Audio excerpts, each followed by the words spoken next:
بسم الله الرحمن الرحيم. الحمد لله رب العالمين حمد الشاكرين.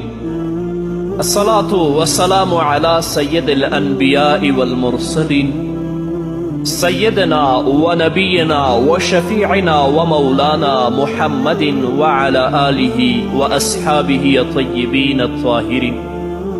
قدرمنو اوریدونکو د ژوند د لارې د خپرونې مینوالو، السلام علیکم ورحمت الله وبرکاتو.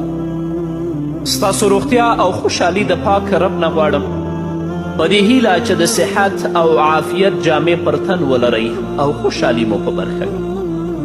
دا دی زه محمد یاسین فهیم د ژوند د لارې د خپرونې په وړاندې کولو کې ستاسو په خدمت کې. زموږ د نن ورځې د خپرونې موضوع بیا هم د ژوند کولو زرین اصول. درنو اوریدونکو، د ژوندانه د زرینو اصولو څخه یو اصل دا دی چې موږ او تاسو د غلطیو جبران اسانه کړو. په دې کې شک نشته چې د انسان څخه وړه او غټه غلطي کیږي. غلطي که غټه وي او که وړه وي تدارک یې ممکن دی. هغو لپاره د حل لاره شته، خو باید د حل هغه لارې ولټوو کومه د حل لار چې موږ ته محمد رسول الله صلی الله علیه وسلم راښودلې ده. دا ځکه چې ډیری وخت داسې کیږي چې موږ او تاسو د غلطیو د لمنځه وړلو او مخنیوي په برخه کې له داسې لارو چارو څخه کار اخلو چې پخپله یوه ستره غلطي وي.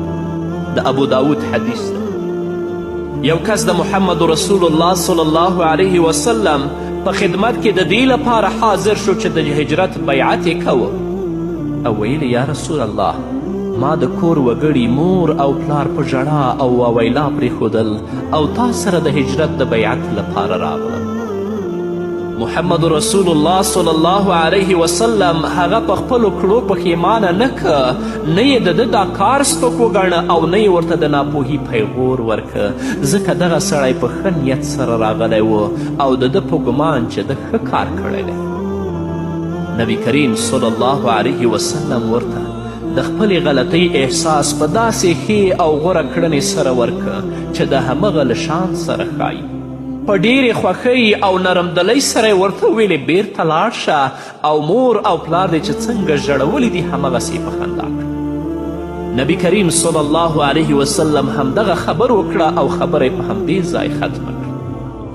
د نبی کریم صلی الله علیه وسلم دا وړ سلوک و چې د خلکو په زړونو کې د ښېګڼو په لور هڅونه کوله او هغوی داسې احساس کوه سره له دې چې غلطیانې کوي خیر ته نږدې. دلته زه تاسو ته یوه پیښه بیانوم، خو په یاد ولرئ چې زموږ د هرې پیښې په پای کې زموږ اصلي مطلب نغښتی وي. خو ستاسې د لا معلوماتو لپاره زه تاسو ته ټوله واقعه او ټوله پیښه بیانوم. د بخاري او د مسلم حدیث دی. د نبی کریم صلی الله علیه وسلم دا مبارک عادت چې هر کله به سفر کوه نو د ازواج مطهرات ترمنځ به پچه اچوله چې کم یوه به په دې سفر کې نبی کریم صلی الله علیه وسلم سره ملګري وي، نو د هرې میرمنې نوم به چې راووت همغه به له رسول الله صلی الله علیه وسلم سره سفر کې برخمنه و. رسول الله صلی الله علیه وسلم چې د بنو مستلق د غذا لپاره تیاری کوه نو د عادت سره یې سم د میرمنو ترمنځ پچه واچوله. پچه د ام المؤمنین عایشې صدیقې رضی الله تعالی عنها په نوم راووتله. نو کله چې د عایشې صدیقې رضی الله تعالی عنها نوم راووته نو د نبی کریم صلی الله علیه وسلم سره په دې سفر کې برخمنه شو. دا د حجاب له حکم نازلېدلو څخه وروسته خبره ده. سفر تیار شو. ام المؤمنین عایشې صدیقه په کجاوه کې کېناستله. خلکو به چې په هر ځای کې پړاو اچوه نو ام المؤمنین عایشې صدیقه به له کجاوې څخه راکته کېدله او خپلې اړتیاوې به پوره کول.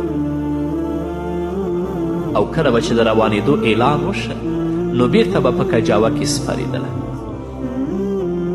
جنگ چې پای ته ورسېده نبی کریم صلی الله علیه وسلم له خپلو ملګرو سره بیرته د مدینې منورې په لور روان شو. مدینې منورې ته نږدې په یو ځای کې تم شول او د شپې څه برخه یې همدلته تیره کړه. وروسته د تلو لپاره اعلان وشو. خلکو خپل اسباب راټول کړل او د تلو لپاره تیار شو. ام المؤمنین عایشې صدیقه رضی الله تعالی عنها د قضای حاجت لپاره له کجاوې څخه وتلې وه. د عایشې صدیقې رضی الله تعالی عنها په غاړه کې د قیمتي غمیو څخه جوړ هار و. له حاجته چې راستنه شوه نو هار ترې چیرې ولیدلی و خو دا پرې نه وه پوه شوه. کله چې دمه ځای ته ورسېدله او خپلې کجاوې ته ختله، لاس یې له هاره خالي غاړه باندې ولګېد. ویې لیدل چې هار یې په غاړه نشته. دا وخت کاروان روان شوی و او خلک په مزه مزه د منزل په لور روان. ام المؤمنین عایشې صدیقه رضی الله تعالی عنها همغه ځای ته لاړه چې ګمان یې کوو چې هار به همدلته پرېوتلی وي. دلته تر ډیره د هار په لټون بوخته وه. هغه کسان چې د ام المؤمنین عایشې صدیقې رضی الله تعالی عنها د کجاوې پورته کولو او ښکته کولو دنده په غاړه ورراغلل، کجاوه یې پورته او په اوښ یې کیښوده. دوی ګمان کوه چې عایشه مور په کجاوه کې ده ځکه هغه سپکه وه. کجاوه یې په اوښ کیښودله او د اوښ واګ یې کلک کړل او روان شو. کاروان روان شو. پلټنه ډیره شو او د ډیرې پلټنې وروسته ام المؤمنین عایشې صدیقې رضی الله تعالی عنها ته خپل هار په لاس ورغی. چې هار په لاس ورغی نو هغه د دمې ځای په لور ورغله. ام المؤمنین په خپله وایي چې کله دمې ځای ته ورغلم نو هلته چوپه چوپتیا وه، کاروان تللی و. زه په همغه ځای کې کېناستم چیرته چې زما کجاوه وه. دلته له ناستې زما ګمان دا و چې کله مې خلک په کجاوه کې ونه مومي نو زما په لټه کې به تر دې ځایه راشي. ما په خپل حجاب کې ځان رانغاړلی و، په ناسته ناسته مې سترګې ورغلې، یعنې خوب را باندې راغی. دا وخت صفوان بن معطل چې د کاروان نه به وروسته را روان زما تر څنګ تیر شو. هغه چې د ویده انسان شتون حس نو زما په لور را روان شو او زه یې وپېژندلم. دا ځکه چې هغه د حجاب له فرضیت نه وړاندې زه لیدلی وم، ځکه یې وپېژندلم. له لیدو سره سمې وویلې انا لله و انا الیه راجعون. د محمد رسول الله پاکه میرمن عایشې صدیقه وایي د هغه له غږ سره سم زه بیداره شوم او ځان مې په حجاب کې راونغاړه او ښه مې ځان پټ کړ. قسم په الله هغه له ما سره هیڅ خبرې ونه کړې.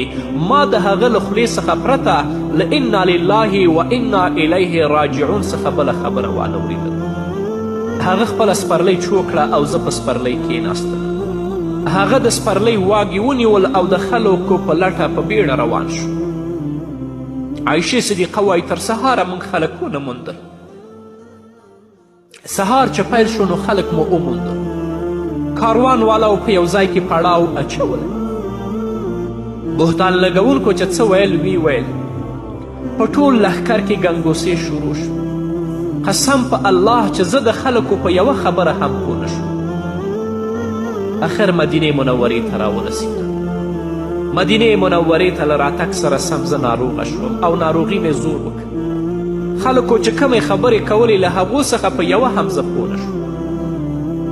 خبرې ډیرې شوې تر دې چې محمد رسول الله صلی الله علیه وسلم او زما مور و پلار ته ورسېدې، خو زما په وړاندې یې یادې نه کړې. هو ما سره چې د رسول الله صلی الله علیه وسلم د مینې، محبت، شفقت او لطافت کومه معامله وه اوس پاتې نه وه. له دې وړاندې به چې زه ناروغه کېدلم نو محمد رسول الله صلی الله علیه وسلم به راباندې ډیر پام کوه او زما به ډیر خیال ساته، خو اوس معامله د تیر په څیر نه وه. زما پوښتنې ته به چې راغی نو زما له مور څخه به یوازې همدومره پوښتنه کوله چې هغه څنګه ده، له دې څخه زیات به نور څه نه وایي. عایشې صدیقه وایي ما دا خبره په زړه کې احساس او د محمد رسول الله صلی الله علیه وسلم د بیروخي په لیدو سره سره مې ویلې ای د الله رسوله که ستا اجازه وي نو د مور خواته به ورشم. رسول الله صلی الله علیه وسلم اجازه راکړه. زه د مور کره لاړم. زه هیڅ خبره نه وم چې څه قیامت تیر شوی. له 20 نه ډیرې شپې چې تیرې شوې نو زما ناروغي زور واخیست. یوه شپه زه د قضای حاجت لپاره له کوټې نه ووتلم. ما سره د ابوبکر رضی الله تعالی عنه د ترور لور ام مصطح هم وه. هغه ما سره قدم په قدم روانه وه.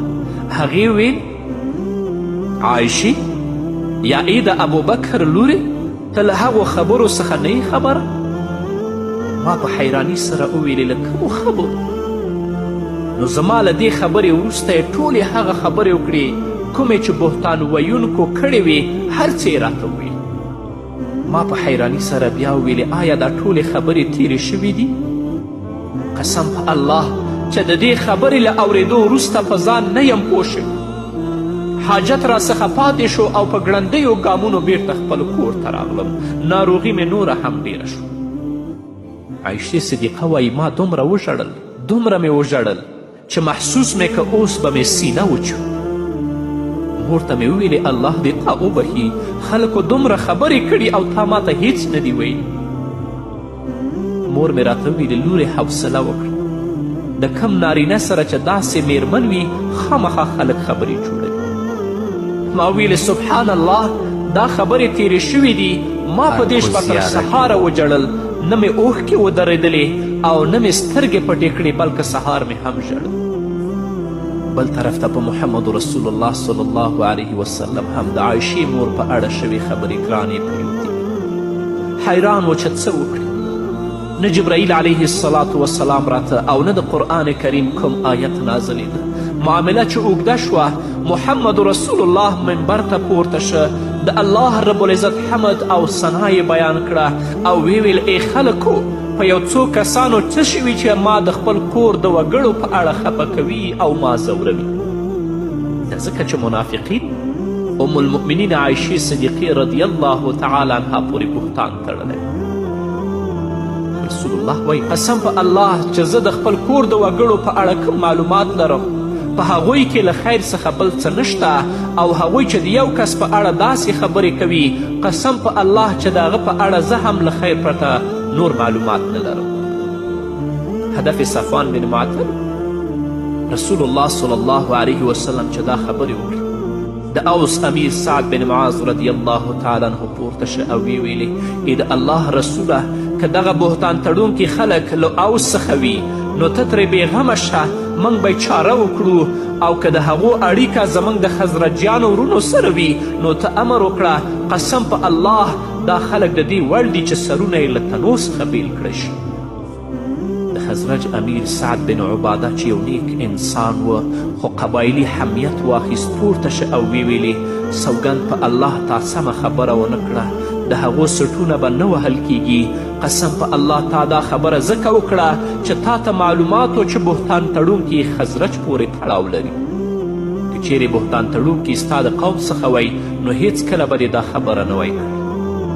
د دې خبرې سره اسید بن حزیر وویلې تا هم غلطه خبره وکړه، قسم په الله موږ به هغوی ووژنو، ته منافق یې ځکه د منافقینو پلوی کوي.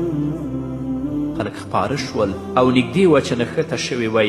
محمد رسول الله په منبر ولاړ و او د خلکو د پوهاوي هڅه یې کوله تر دې چې خلک غلي شول. نبی کریم صلی الله علیه وسلم له دې هنګامې وروسته څه ونه ویل او غلی کور ته روان شو. نور به واورو قدرمنو اوریدونکو خود یوې دمې نه وروسته. قدرمنو اوریدونکو بیا هم زموږ سلامونه ومنئ. رسول الله صلی الله علیه وسلم چې ولیدل د عوامو لخوا ورته د مسلې د حل کومه مناسبه لار په لاس ورنغله نو د اهل بیتو او خاص خلکو څخه د مشورې اخیستلو اراده وکړه. نبی کریم صلی الله علیه وسلم علی بن ابي طالب او اسامه بن زید رضی الله عنهما راوغوښتل او له دوی نه یې مشوره وغوښتله.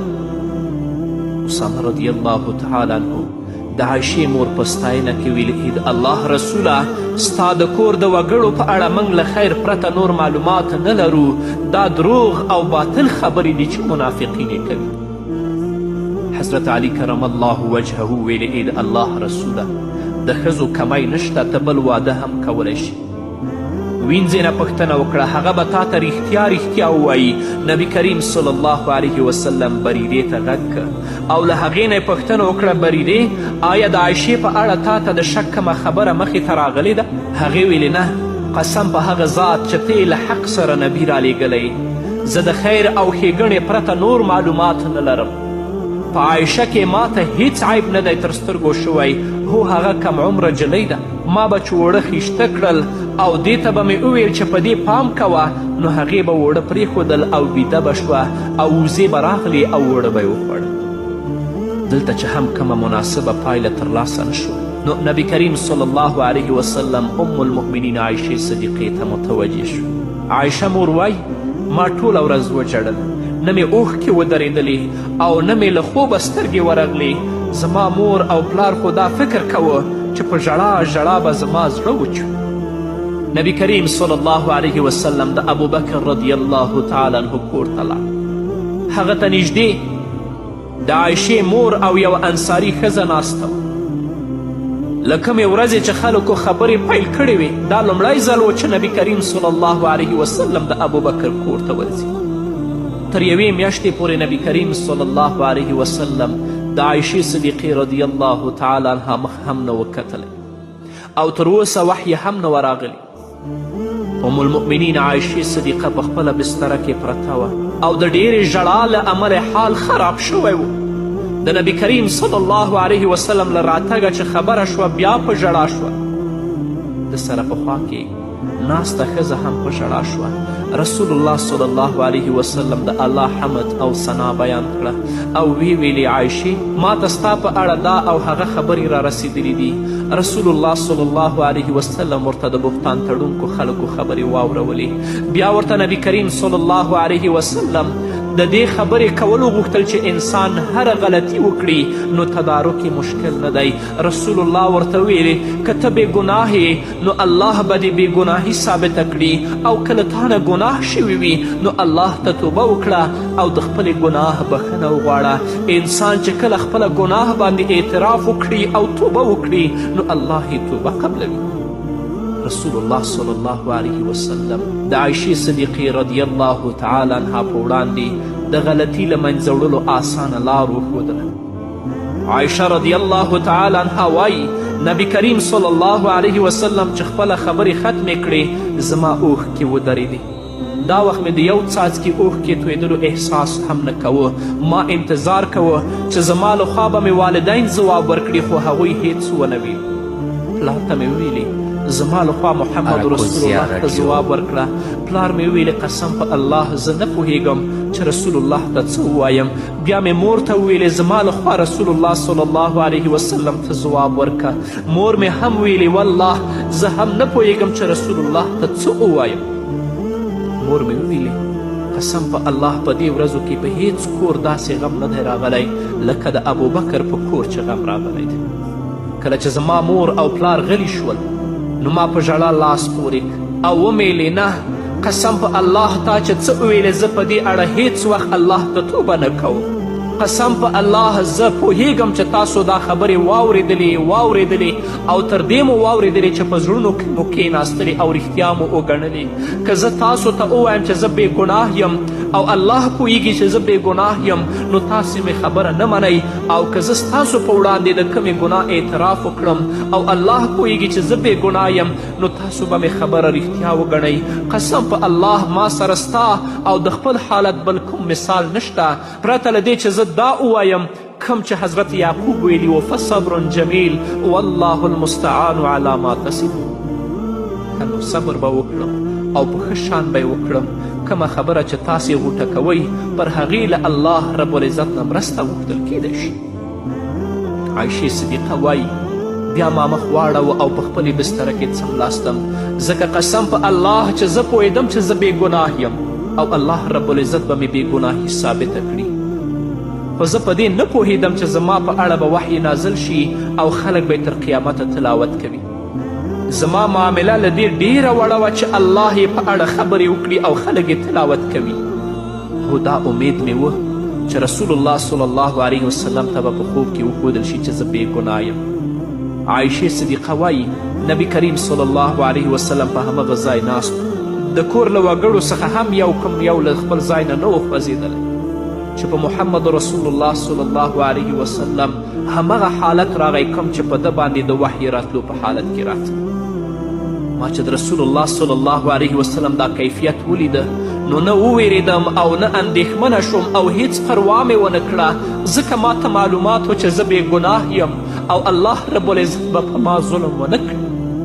خو سوګند په الله ما چې د کور وګړو ته وکتل چې د محمد رسول الله دا کیفیت یې ولیده نو ما فکر کوه چې زړونه به یې وچ وي ځکه هغوی ویره درلوده هسې نه چې د الله رب العزت لخوا هم د دې خبرې تصدیق وشي. محمد رسول الله صلی الله علیه وسلم چې د وحی له کیفیت څخه د باندې شو نو له مسکا څخه ډکه څیره یې له خولو څخه پاکه کړه. رسول الله صلی الله علیه وسلم لومړنۍ خبره دا وکړه عایشې خوشحاله شه، الله رب العزت ستا د بې ګناهي دلیل راولیږه. ما وویلې الحمدلله. په دې برخه کې الله رب العزت دا آیتونه نازل کړل: ان الذین جاءوا بالافک عصبة منکم لا تحسبوه شرا لكم بل هو خیر لكم لكل امرئ منهم ما اكتسب من الاثم والذي تولى كبره منهم له عذاب أليم لولا إذ سمعتموه ظن المؤمنون والمؤمنات بأنفسهم خيرا وقالوا هذا إفك مبين لولا جاءوا عليه بأربعة شهداء فإذ لم يأتوا بالشهداء فأولئك عند الله هم الكاذبون. کومو کسانو چې دغه بهتان جوړ کړی هغوی ستاسې له منځ څخه یوه ډله ده. دغه پیښه د ځان په باب شر مه ګڼئ بلکې دا هم ستاسې لپاره خیر دی. چا چې په دې کې هر څومره برخه واخیستله هماغومره ګناه یې راغونډه کړه او چا چې د دې مسئولیت لویه برخه په غاړه واخیسته د هغه لپاره خو لوی عذاب دی. په کوم وخت کې چې تاسې هغه اورېدلي وو په همغه وخت کې مؤمنانو نارینه وو او مؤمنو ښځو پخپله ولې ښه ګمان ونه کړ او ولې ونه ویل چې دا ښکاره بهتان دی. هغوی د خپل تور د اثبات لپاره 4 شاهدان ولې رانه وړل؟ اوس چې هغوی شاهدان نه راوړي د الله رب العزت په وړاندې هماغوی دروغجن دي. له دې وروسته الله رب العزت د بهتان تړونکو لپاره په دې الفاظو سره وعید بیان کړ: ان الذین یحبون ان تشیع الفاحشة فی الذین آمنوا لهم عذاب علیم فی الدنیا والآخرة والله یعلم وانتم لا تعلمون. کوم کسان چې غواړي چې د مؤمنانو په ډله کې فحشا خپره کړي هغوی په دنیا او آخرت کې د درناک عذاب وړ دي. الله پوهیږي او تاسې نه پوهیږئ. له دې وروسته محمد رسول الله صلی الله علیه وسلم د خلکو خواته ورغی. د هغوی په وړاندې د قرآن همدغه آیتونه واورول او په هغو کسانو یې حد قذف جاري که چا چې د دروغو الزامونه لګولي. نو له دې امله درنو اوریدونکو زه وایم چې غلطي کوونکي ناروغان وګڼئ، داسې ناروغان چې درملنې ته اړتیا لري. په هغوی مه غوسه کیږئ او مې رټئ ځکه هغوی ستاسو له دې بې ځایه سختي څخه دې پایلې ته رسیدی شي چې تاسو د هغوی په غلطي خوښ یاست. او غوره طبیب هغه دی چې له ناروغه زیات د هغه د ښه کیدو هیلهمند وي. نو کله کله داسې کیږي چې د غلطیو څخه د بچ کیدلو لپاره غوره شوې لاره پخپله له غلطي څخه درنده او سخته وي.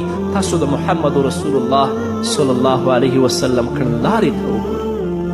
نو د ژوندانه د اصولو څخه یو اصل دا دی چې تاسو د غلطیو جبران آسانه کړئ. داسې لار د غلطیو د جبران لپاره مه غوره کوئ چې هغه پخپله غلطي ده. او د هغو کسانو په اړه به ستاسو نظر څه وي چې هغوی همدا اوس هم ام المؤمنین عایشې صدیقې رضی الله تعالی عنها پسې بهتان تړي او دې ته العیاذ بالله زانیه وایي.